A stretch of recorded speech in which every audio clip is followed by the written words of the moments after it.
Good morning, good morning, good morning. Welcome back, everyone. We are starting it off with a new altcoin today. It is OrdiSwap.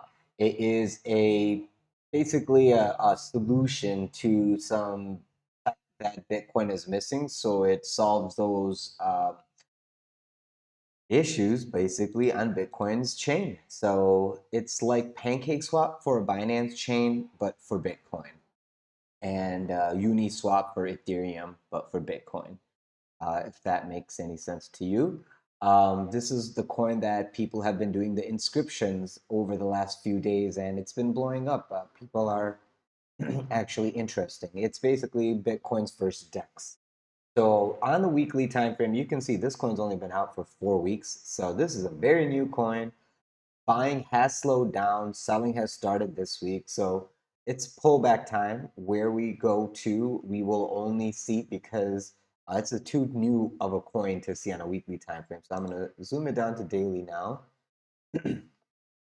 And on daily, you can see you're grinding against the 21 EMA, which is a good area to scalp a long if this was more history. You can see, hey, this is a decent pullback, but we don't know if that's going to be support or if we're coming to, let's say, 5 cents, or if we're coming to 3 cents, all that, right? So those levels you need to keep in mind as you see this little head and shoulder. Okay, the hype on this coin is just building. So as that starts, just be aware that if you're looking for dumps and pumps, it's not really the best way to go about it. But as you see this price action here, as you see on the amount of data that we have, that it's resting on the 21 EMA on a daily, you have a little bit of wick bottoms occurring here. So someone is trying to hold price in this sideways price action. If you look on the volume profile, you can see the volume is slowing down. So even if there is selling going on here, it is very minimal at best. There's no real volume here from sellers.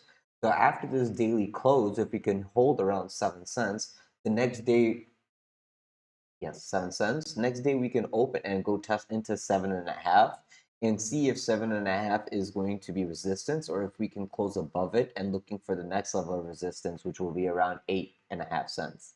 Now I'm going to go ahead and turn on the fibs because I did already go put that on there for you guys for not dragging time along. And if you were to turn on your fib, you can see that, with this little price history, we're kind of in the Midar Air. All you guys in the Discord know what I'm talking about. This is the Midar Air zone. So the only thing that I have as reference here is going to be that 21 EMA.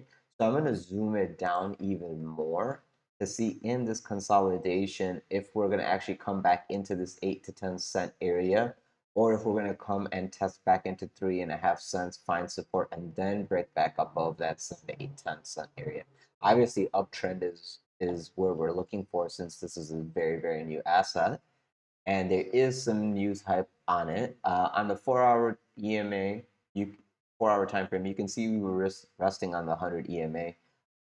You have this very, very tight area to manage your risk. I mean, here are the wick bottoms. If you want to go all the way to here, it's like 6.5 cents. So obviously, hourly open and close underneath 6.5 cents is something to be concerned about for downside to come. If I can turn on my doodle time, you can see that we are doing a little bit of bullish accumulation. This was the only time we got that little bit of distribution, and it was due to the fib target, which makes sense. But that sell-off was pretty shallow, and you already have a rounding bottom over here. Okay, and that rounding bottom broke out to the top, and you're using this rounding bottom area as the support, which is why I'm trying to say that buying on that 100 EMA is not the worst decision in case you're not going to get this flush of this liquidity to that 400, almost half or almost 5 cents. So just be aware that if you get that level to 5 cents, or even to 2.5, it's a buying opportunity and it's a bullish retest. Any lower than this level is something that you have to be concerned about, that it's encroaching on original entry prices. But as long as you're holding above the 6 cent area, which is this order block over here, you can assume that you're going to basically make another flag and try to break out of it and actually claim into the next accumulation area, which would be the 3 white zones, which I will show you. Or are these not my colored fibs?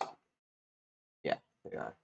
So once you get above this 10 and 8, whatever, almost 11-cent area, I'll be looking for around here is where the next 3 zones are. And then if we get to claim above 18 cents, then I'll be looking for the next 3 zones above that. And that's basically how I'm going about watching price action until I have more higher time frame closes to pull targets off of. Right now, these fibs are off of very, very low time frames due to the fact that there's not that much price action here on the MEX exchange, depending on if this was on a swap earlier where it has more history. But due to the fact that this is how it's acting after people were allowed to accumulate, trade, whatever, I'm gonna use this plan to know that, hey, I'm gonna accumulate a little bit right here. I'm full disclosure, I own none of this coin, but I am going to accumulate this today around here. I will have my plan set up to accumulate on the liquidity grab underneath 5.5 cents.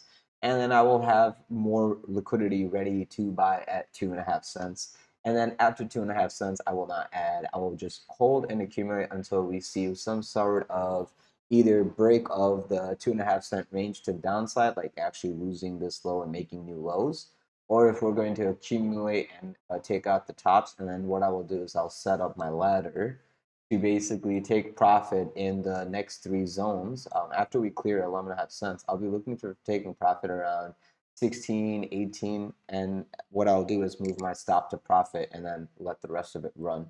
Basically just ignoring this coin for next year or so. So yeah, that's what I'm going to be doing with this coin. If you guys have any other questions or concerns, leave it in the comments section below. Leave me a like, subscribe to the channel if you haven't already. Press the bell button for notifications so you get the updates on these videos as they drop. And yeah, if you're interested in trading with us live, feel free to join us on the Discord server. It's in the description of this video below, alongside all the other affiliate services that I use and recommend that helps this channel grow, such as our MEXC affiliate link, which is where we do majority of our trading. Thank you so much, guys. If you have any other questions or concerns, leave it in the comment section below, and I'll get back to you guys in the next video. Have a great day and trade carefully. And yes, I do think Bitcoin is in for a little bit of a retracement. So that is why I'm looking for the downside in these coins. I will probably get a better buying opportunity if that downside on Bitcoin and ETH comes into fruition. I'm keeping my eye on Dixie. Dixie is pulling back a little, so they have a little bit of space. But I do think that Dixie did bottom out. We are looking for upside, and that means a little bit of downside testing of support on other assets in the crypto and tech world. So let's see if that plays out. Thank you so much, guys, for stopping by. I'll see you guys in the next video.